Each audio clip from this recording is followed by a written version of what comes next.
نماز میں بعد میں ملنے والا شخص امام سے پہلے، امام جب پہلا سلام پھیرتا ہے اس وقت اٹھے یا اس کے دوسرے سلام کا بھی انتظار کر کے اٹھے؟ ایک سلام کہنے کے بعد نماز تو اصل میں ختم ہو گئی نا، دوسرا سلام ایک زائد مستحب ہے، اچھا کام ہے، ورنہ ایک ہی ہو نا، جیسے شیعہ حضرات کہتے ہیں یا ہمارے مالکی علماء بھی صرف ایک ہی کہتے ہیں۔ یہ تو السلام علیکم ورحمۃ اللہ وبرکاتہ کہتے ہیں، وہ صرف السلام علیکم پورا افریقہ۔ تو سلام جو واجب ہے نا جس سے نماز، وہ ایک ہی،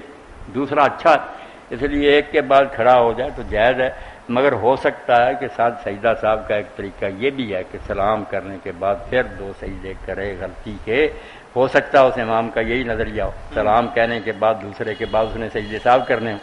تو یہ اٹھ جائے تو پھر بہت بری بات ہے، بیٹھا رہے صبر کرے، جب وہ دونوں سلام کہہ لے بلکہ اس کے بعد بھی منہ پھیر لے، کوئی اللہ اکبر کہہ لے یا استغفر اللہ وغیرہ، پھر تسلی ہو گئی کہ امام نے نماز ختم کی، حوصلہ بالکل یہ